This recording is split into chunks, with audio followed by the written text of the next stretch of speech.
The Price of Pride. The Galactic Federation's flagship, Eternal Dawn, emerged from hyperspace at the edge of Sol system, its crystalline hull refracting starlight in patterns that had struck awe into countless civilizations. Admiral Xerix, his four eyes blinking in their characteristic pattern of superiority, stood on the command deck. His species, the Vextal, had led the Federation for 10,000 cycles, guiding lesser species toward what they considered proper civilization. Preliminary scan complete. Admiral, reported his sensor officer, mandibles clicking with confusion. The third planet shows signs of industrial civilization, but the officer's carapace shifted colors in distress. The atmospheric composition is impossible. No sentient species could evolve in such conditions. Xerix's upper eyes narrowed while his lower ones focused on the holographic display. Earth's atmosphere appeared as a toxic soup to Federation sensors. High oxygen content, volatile nitrogen, and trace elements that should have made complex life impossible. Yet there it was, a planet teeming with life and artificial structures. Impossible indeed, Xerix rumbled. The gravity alone would crush any intelligent species. Someone must have seeded this death world with primitive colonists. It was the only logical explanation. The Federation had cataloged millions of species, and none had evolved under such harsh conditions. The humans' first message arrived 3 standard hours later. It was a simple greeting in over 1,000 languages, accompanied by mathematical proofs and scientific data. The message's sophistication surprised Xerix, but he dismissed it as copy technology. After all, how could anything intelligent evolve on a world that experienced such violent weather patterns? Dr. Elena Santos watched the alien flagship from Earth's quantum observatory in lunar orbit. Her team had detected the Federation vessel long before it dropped out of hyperspace, thanks to humanity's mastery of quantum mechanics. The observatory itself was invisible to conventional sensors, existing partially in a parallel dimension. "They're scanning us with prehistoric technology," her assistant remarked, monitoring the incoming data streams. "Should we show them our real capabilities?" Elena shook her head, her dark eyes reflecting the holographic displays surrounding her. "Let them underestimate us. Humanity learned long ago that being underestimated is an advantage." She pulled up the preliminary analysis of the Federation ship. Their technology was impressive in its own way. Brute force approaches to faster-than-light travel, energy weapons that could shatter planets, and shields that could withstand supernovas. But they hadn't mastered quantum manipulation. They couldn't see how humans had learned to fold spacetime, create pocket universes, or manipulate matter at its most fundamental level. Earth's harsh conditions had forced humanity to think differently, to find elegant solutions where brute force would fail. The Federation's diplomatic party arrived with typical pomp and ceremony, their environmental suits clearly showing their disdain for Earth's toxic atmosphere. The meeting took place in the United Earth Council chamber in Geneva, a deliberately modest building that belied the quantum computational power running beneath its foundations. Council leader Marcus Chen welcomed them with carefully calculated humility. "We are honored by your presence," he said through the universal translator. Earth hopes to learn much from the Federation. Admiral Xerix's translator rendered his response with all its intended condescension. "We are here to guide your species toward proper civilization. Your planet's harsh conditions have clearly limited your development, but with our help, you may yet achieve a basic level of cultural sophistication." Elena, sitting among the Earth scientists, caught Chen's subtle wink. In the quantum realm, human sensors were already mapping every detail of Federation technology, while AIs modeled their social and political structures. The Federation's databases, despite their unbreakable encryption, were being quietly archived and analyzed. The Federation delegation proceeded to outline their generous terms. Earth would become a protectorate, subject to Federation laws and development guidelines. Humans would be restricted from expanding beyond Mars until they proved themselves civilized enough. The Federation would establish bases in the outer solar system to protect Earth's interests. Chen accepted these terms with apparent gratitude, even as quantum signals raced between Earth's hidden facilities. Humanity had faced extinction-level challenges throughout its evolution. They had survived ice ages, asteroid impacts, and their own near destruction through nuclear war. Each crisis had forced them to adapt, to think beyond conventional solutions. As the Federation diplomats congratulated themselves on successfully securing another primitive world, they remained oblivious to the quantum sensors watching their every move, to the dimensional pockets storing advanced human weapons, or to the fact that humanity had already established colonies in neighboring star systems through means the Federation couldn't detect.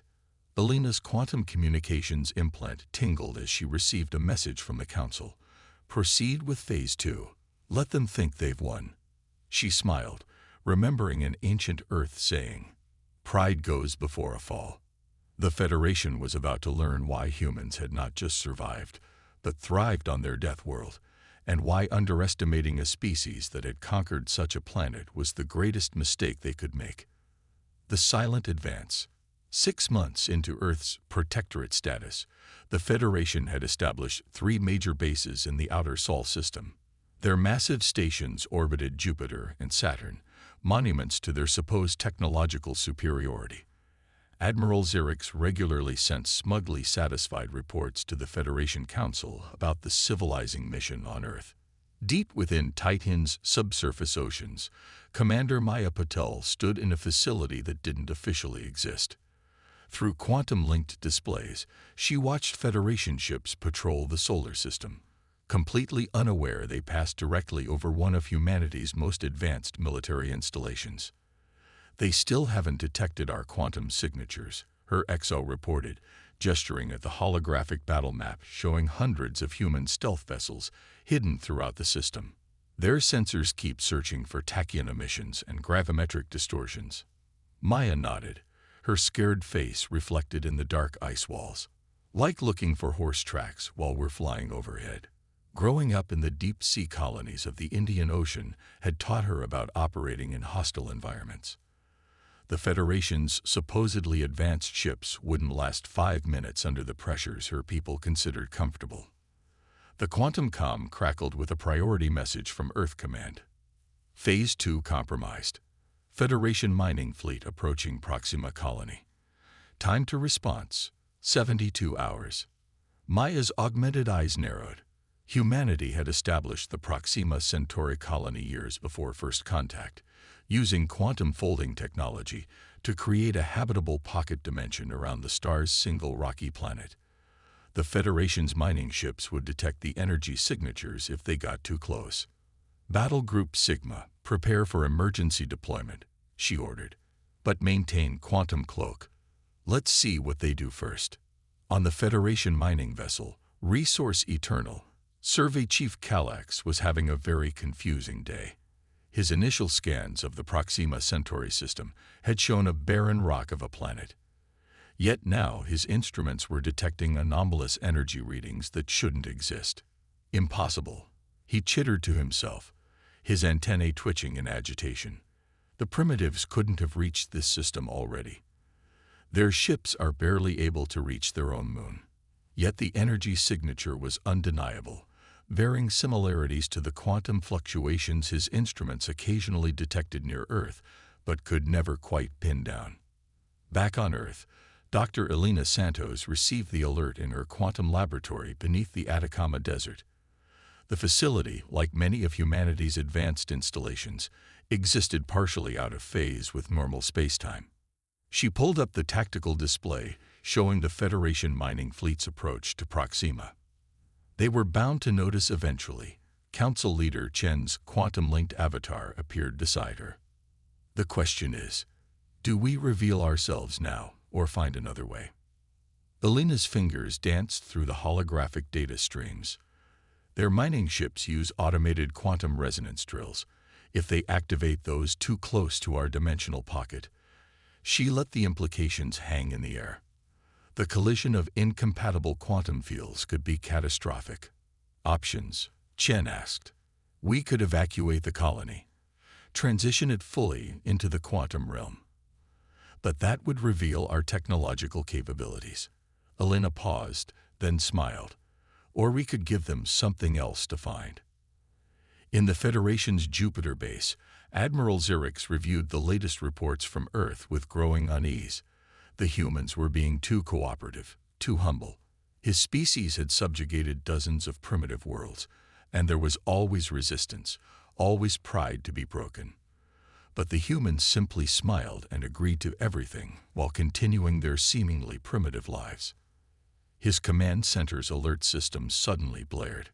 "Admiral," his sensor officer called out, "we're detecting massive energy signatures from Earth's moon." Zerix rushed to the display. Enormous structures were appearing on the lunar surface, crude by Federation standards, but far more advanced than what the humans should have been capable of. Mining facilities, research stations, and what appeared to be primitive defense installations. "Impossible," Zerix hissed. "How did they build these without our notice?" The answer came in a transmission from Earth Council. "Honorable Admiral." Chen's voice carried just the right note of embarrassed submission. "We apologize for not reporting our lunar expansion projects. We were awaiting the proper moment to request Federation approval." The structures were impressive for a primitive species, but still well below Federation technology. Zerix relaxed slightly. This made sense. The humans had simply hidden their lunar operations out of fear. It explained their overly cooperative behavior. What Zerix couldn't know was that the lunar installations were elaborate decoys, constructed by quantum replication technology in minutes. While the Federation focused on these new developments, humanity's real advanced facilities remained undetected, and the quantum ships of Battle Group Sigma were already taking position around Proxima Centauri. Maya Patel watched the Federation mining fleet through quantum sensors. She had 20 ships that could end this confrontation in seconds. But those weren't her orders. Earth Command wanted to maintain the charade a little longer, to complete the deployment of humanity's true fleet. "Status of Project Oracle," she asked her XO. "Quantum AI predicts the Federation will attempt to seize Earth's lunar installations within 2 months. Their cultural algorithms cannot accept a primitive species advancing without their guidance." Maya smiled grimly. "Good. That gives us time to complete the dimensional anchors." She looked at the tactical display showing hundreds of quantum fold points throughout Federation space, places where reality itself could be reshaped with the press of a button. The Federation thought they were watching a primitive species take its first steps into space. In reality, they were witnessing an elaborate performance, a carefully choreographed dance to keep them distracted until humanity was ready to reveal its true face. And when that moment came, the Federation would learn why species from Deathworlds are best left alone. Breaking point. The Federation battlecruiser Justice Eternal dropped out of hyperspace above Earth's moon, leading a fleet of 30 ships. Admiral Zerix had finally received the orders he'd been waiting for: seize the lunar installations and show these primitives their proper place. "Begin broadcast," he commanded, his 4 eyes gleaming with anticipation. "Attention Earth authorities. Your unsanctioned lunar expansion violates Federation protocol. For your own protection, we are assuming direct control of all lunar facilities." In the depths of the Atacama Quantum Facility, Dr. Elena Santos watched the Federation fleet's arrival with an expression of grim satisfaction. "Right on schedule," she murmured, her quantum implants already connecting with Earth's defense grid. They really are predictable. The Federation's cultural algorithms had worked against them. Their entire civilization was built on the assumption that they were the pinnacle of evolution, that no Deathworld species could match their sophistication. Now that blindness would cost them dearly. All commands verified. Council Leader Chen's quantum avatar appeared beside her. "Proceed with Operation Revelation." On the lunar surface, the Federation landing forces encountered no resistance as they entered the human facilities. Everything seemed primitive by their standards, exactly what they expected. None of their sensors detected the quantum field building around the entire moon. Commander Maya Patel's voice came through the quantum network. "Battle Group Sigma in position. Dimensional anchors activated. Ready to proceed on your mark." Elena took a deep breath. Once they started this, There would be no going back. Execute Phase 3. In an instant, reality shifted. The Federation forces on the moon found themselves trapped as the primitive structures dissolved, revealing they were standing in elaborate quantum cages. Their ships in orbit suddenly detected thousands of quantum signatures appearing throughout the solar system as humanity's hidden fleet phased into normal space. Admiral Zurich stared in disbelief at his tactical displays. Where there had been empty space, now there were ships. Ships unlike anything the Federation had ever encountered. They didn't move through space so much as folded around themselves, appearing and disappearing at will. "Impossible," he whispered, his translator off. "They're just primitives from a death world." His sensor officer's carapace had turned pale. "Admiral, we're detecting similar quantum signatures throughout Federation space. They're everywhere." On Earth, Elena activated the global quantum communication system. Her voice reached every Federation ship and installation simultaneously. "For the past year, you have believed yourselves to be guiding a primitive species. You saw what we wanted you to see. Now, witness what humanity is truly capable of." The quantum fields around Earth pulsed, and suddenly the Federation's sensors detected the true extent of human civilization. Massive cities existed in dimensional pockets throughout the solar system. Quantum reactors powered installations that could reshape reality itself. And most terrifying of all, human ships were already present in every major Federation system, having moved through quantum space undetected. "This is humanity's formal withdrawal from Federation protection," Elena continued, her voice calm but carrying an edge of steel. "We attempted peaceful coexistence. We endured your condescension. But your attempt to seize our lunar facilities crosses a line." In the Proxima system, Maya Patel watched the Federation mining fleet try to retreat from the quantum anomalies they detected. Too late. Her ships emerged from quantum space around them, dimensional anchors already active.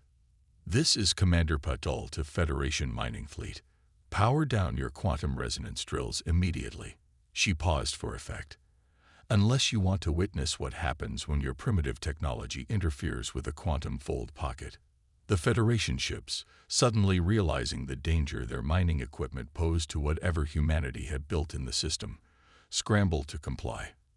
Their worst nightmare had come true. Not only had they failed to recognize humanity's true capabilities, but they had also nearly triggered a catastrophic reaction with technology they didn't understand. Admiral Zurich received the reports from across Federation space with growing horror. Human quantum ships had appeared in every major system. Their dimensional anchors could disable Federation vessels without firing a shot. And most disturbing of all, detailed scans of human technology showed development far beyond anything the Federation had achieved. "How?" he demanded, more to himself than his crew. "How did a species from a death world achieve this level of advancement?" The answer came from Chen, his avatar appearing on the Federation flagship's bridge. "Because of our death world, not in spite of it. Earth's harsh conditions forced us to think differently, to find solutions your species never considered. While you were brute forcing your way through space, we learned to fold it. While you were building bigger weapons, we were learning to manipulate reality itself." Elena watched the quantum tactical displays showing Federation ships across multiple systems powering down, their crews finally realizing the true situation. "We don't want war," she broadcast. "We never did. But we will not be treated as primitives to be uplifted. Earth earned its place among the stars through trial and evolution. It's time for the Federation to recognize that." The Federation Council, receiving real-time updates about humanity's quantum fleet and their complete penetration of Federation space, faced a choice they'd never encountered before. Their military advantage, the very foundation of their authority, had been completely undermined by the species they'd dismissed as primitives. And as Federation leaders struggled to comprehend their new reality, humanity's quantum ships maintained their positions, dimensional anchors ready, demonstrating that sometimes the most dangerous species are those that learn to smile and wait, hiding their strength until the perfect moment to reveal it. The art of war. The Federation Council's emergency session descended into chaos as the quantum recordings played. Footage from across their territory showed human ships emerging from dimensional pockets, appearing inside supposedly impenetrable defensive grids, and casually bypassing their most advanced security measures. High Counselor Vextral, his crystalline form clouded with stress, faced the harsh reality. A species they dismissed as primitive had thoroughly infiltrated their civilization. How do we respond to an enemy that was already behind our lines before we knew we were at war? In Earth's Quantum Command Center, Elena watched the Federation's political turmoil with mixed emotions. "They're splitting into factions," she reported to the Earth Council. "The militant hardliners want immediate military action. The moderates are pushing for diplomatic solutions." "And the third faction?" Chen asked, though he already knew the answer. "They're the ones who've actually studied our capabilities. They're advocating for immediate surrender." The Federation's militant faction made their move first. Deep in Federation space, the Third Battle Fleet launched a desperate attack on what they thought was a vulnerable human quantum installation. Commander Maya Patel watched their approach through quantum sensors, her expression one of professional disappointment. "They still don't understand," she commented to her bridge crew. "Targeting solutions." "Unnecessary, Commander," her tactical officer replied. "They're about to do our work for us." The Federation fleet fired their most powerful weapons, planet-cracking energy beams and antimatter torpedoes. The human installation seemed to shimmer and vanish, and the Federation's attack passed through empty space before curving back on a quantum fold, striking their own ships. Maya opened a channel to the surviving Federation vessels. "That was a warning. Your weapons are useless against quantum field manipulation. Stand down, or we'll be forced to demonstrate our offensive capabilities." But the Federation admiral, driven by generations of ingrained superiority, ordered another attack. This time, the human ships responded. They didn't fire energy weapons or launch missiles. Instead, reality itself seemed to twist around the Federation vessels. Ships found themselves occupying the same space as their own quantum wake, metal and energy tangling in ways that defied physics. "What you're experiencing is quantum space overlap," Maya explained to the panicking Federation crews. "We're simply adjusting your position in space-time relative to your own weapon signatures. Stand down, and we'll stabilize your quantum fields." In the Proxima system, Elena coordinated with the Quantum AI network as more Federation hardliners launched desperate attacks. Each one was met with the same elegant response: their own force turned against them through quantum manipulation. "They're not used to fighting an enemy that doesn't think like them," she observed. "They expect us to respond with bigger ships, stronger weapons. They don't understand that Earth taught us to work with natural forces, not against them." A Federation science vessel, observing one of the battles, finally grasped the full implications. Their sensors recorded how the human ships weren't really fighting in the traditional sense. They were manipulating probability fields, folding space-time, and redirecting energy flows. It wasn't warfare as the Federation understood it. It was something far more sophisticated. The vessel's captain broke protocol and transmitted their findings to the Federation Council. "These humans, they've mastered quantum engineering at a fundamental level. They don't need to destroy our ships. They can simply alter the underlying fabric of reality around them." In Earth's deep-sea quantum facility, Chen received reports of Federation forces standing down across multiple sectors. The hardliners' attacks had accomplished what humanity's demonstrations couldn't. They'd proven that conventional military power was useless against quantum engineering. "The Federation Council is requesting an immediate ceasefire," Elena reported. "They're offering to recognize Earth's independence and sovereign territory." Chen's avatar shimmered as he processed the information.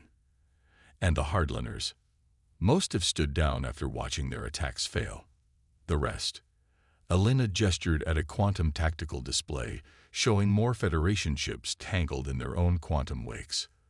"They're learning the hard way that evolution on a death world produces more than just physical adaptations. It shapes how a species thinks.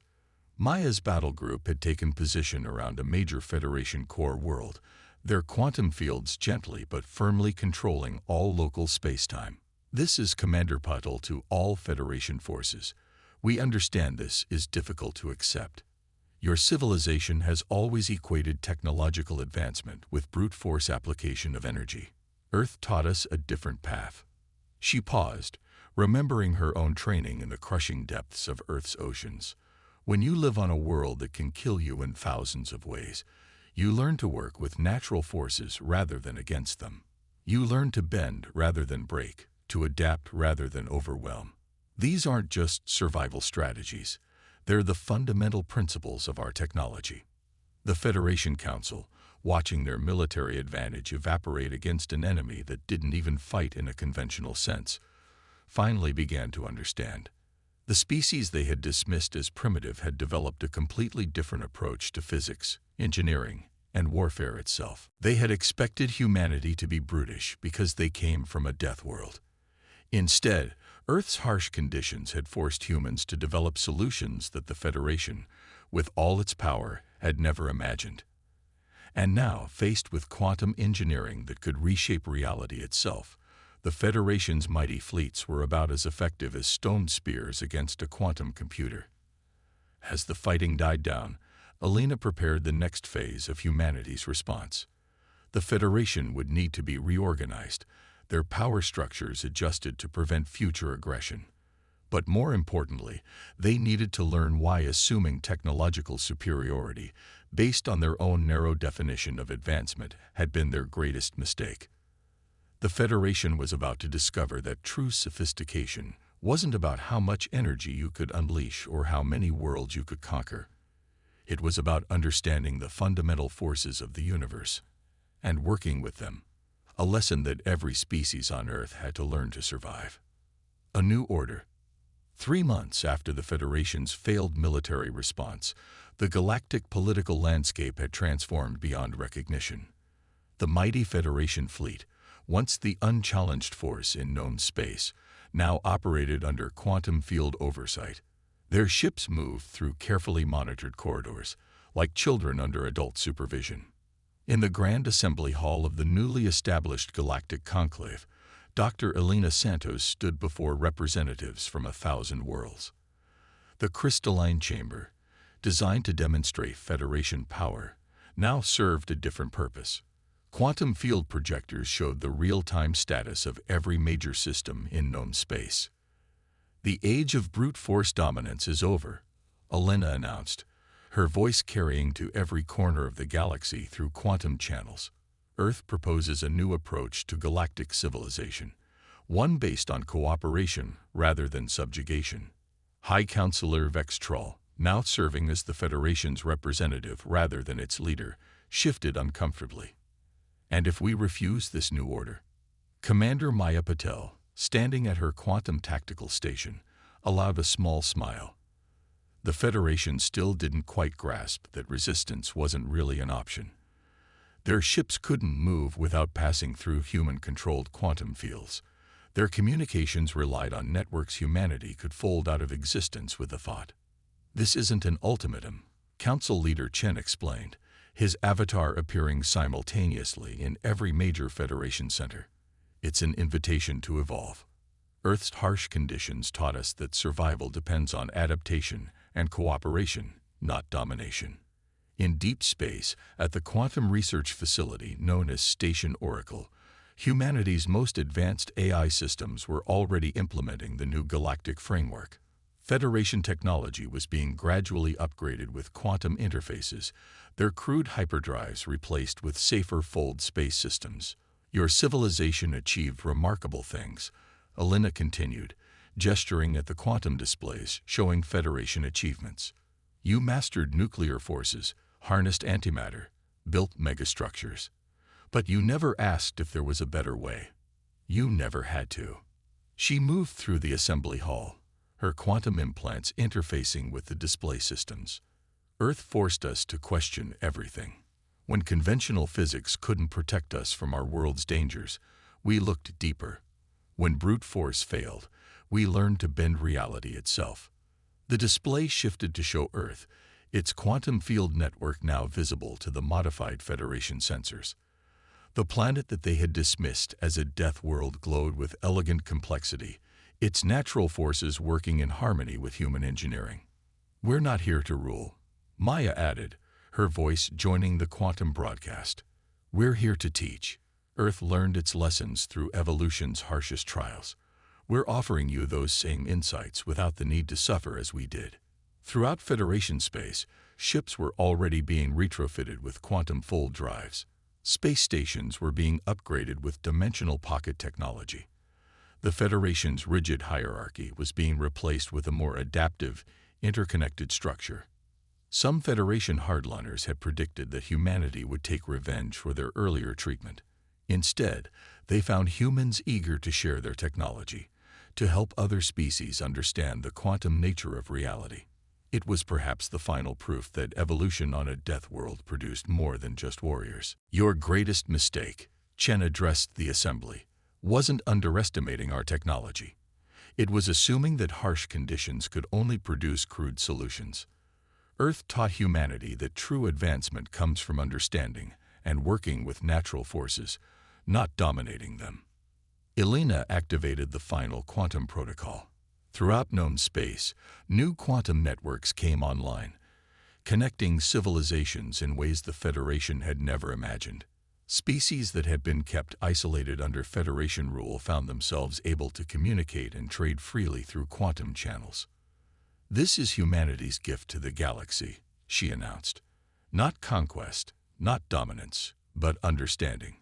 Earth's lessons, paid for in evolutionary blood and tears, freely shared." In the deeper regions of space, where the Federation had never reached, other Death World species were being contacted. Humanity recognized the unique perspectives they could offer, the solutions they had developed under their own harsh conditions. The galaxy was learning that adversity bred innovation in many forms. Maya's quantum ships maintained their vigilant watch, but their role was changing. Instead of enforcing peace, they were increasingly called upon to teach, to help other species understand the quantum nature of reality. The Federation's military might was being transformed into a force for exploration and discovery. "We are all children of the stars," Elena concluded her address. "Each of us shaped by the worlds that bore us. Earth's gift to the galaxy isn't just quantum technology. It's the understanding that true strength comes from adaptation, cooperation, and the wisdom to know that there's always a deeper level to reality." As the assembly concluded, the quantum networks hummed with activity. Species that had been bitter enemies under Federation rule found themselves working together, sharing insights and technologies.